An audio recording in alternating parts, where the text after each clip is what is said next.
Good afternoon, guys. Welcome to this episode of Heal Your Codependency. I'm Marshall Berkshire.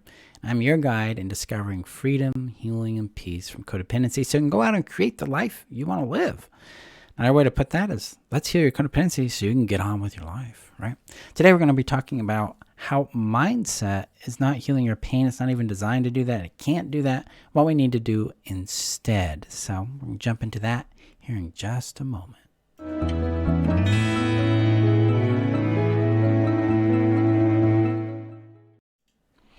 So, I'm trying out this new intro thing. Yeehaw. Okay. Let me know if this sounds familiar. So if you're watching on YouTube, hit that subscribe button. I'm not sure that sounds familiar. If you're watching on podcast, hi. Thank you for listening to me. And if you're on Facebook, say hi in the comments below.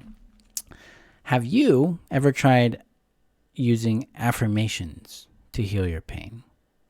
Or tried using just journaling, just getting it out to heal the pain? Now that can be useful for processing and alleviating it, but does it reduce the pain? Does it actually heal the pain? Have you tried trying to change your thoughts and the way you think about things, the way you perceive things, the way you conceptualize your reality? Hi, Pam. Yeah. And what you say, they don't really work.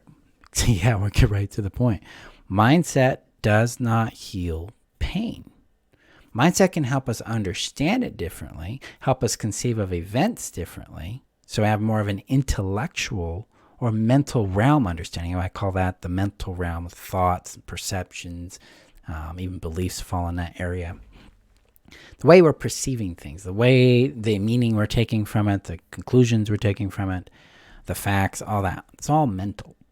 But none of that, I mean, there's a lot of things I understand about my history and what I've been through or things that I have done, but that hasn't alleviated the pain. That hasn't alleviated the anxiety or the panic.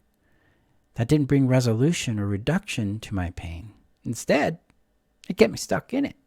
I played with the land of mindset from like 2002 all the way through 2009, investing a lot of time and energy and money into trying to change my thoughts so I could get more of what I wanted.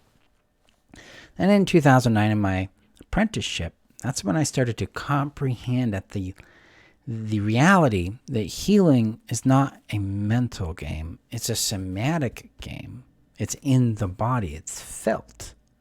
And inside that experience the body is having is all the energy, the sensations, the feelings, the impulses the body had when it went through an event where it was not properly loved, supported, and protected through.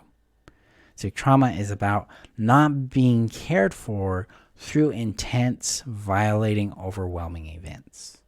When I've been cared through things that were really intense or violating or hurtful, there was no trauma responses afterwards. There was an integration and a resolution. And some of that took some time, but there was no freeze, there's no panic, there's no anxiety.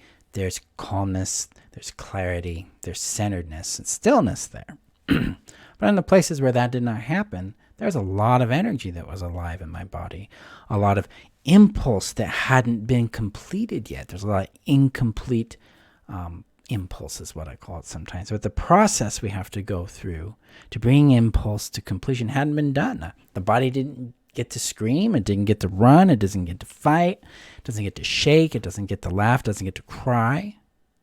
It had to be a certain way. It had to be perfect. It had to be needless. It had to be not a burden. And so all of this got short-circuited, got shut down, and stuck in the body, and it became my anxiety, it became my panic disorder, it became the shame cycles I lived through. It paralyzed me. So 2009, when I started to actually comprehend through experience what it meant to actually heal, all the mindset stuff started to make sense as to why it wasn't working. Because it's like, oh, real healing is about helping the body feel safe enough to access, process, and integrate its lived experience. All those feelings and sensations that were there. The things that the body felt it had to do or it couldn't do in response to what was happening to it or around it. Those finally started to get enough space within me to be known to be felt, to be cared for, to be witnessed, to be valued. And that allowed the body to feel safe enough to start going through that process of impulse completion, which is, I have this first impulse, like I'm going to run, so I'm going to let myself feel the sensations of the running. And sometimes there's a visual, we're going through it. And then there's another impulse that emerges, like, I want to collapse and just rest for a moment. Finding rest now. I need to run a little more, and then, some more rest. This is impulse processing. We're allowing the body to guide us in what it needed to do in those events to find regulation, to find safety again. And it's those impulses that become the guide in this. This is why mindset work does not heal trauma. Because it's not a thought thing. It's a somatic felt thing. So if you've been in your healing work and you're trying to be doing a lot of these thought-based processes and it's not working, it's not because there's something wrong with you. That isn't the right tool for what you're dealing with. Now, mindset is very powerful. It's very useful where it works best, which is especially outside of the trauma realm.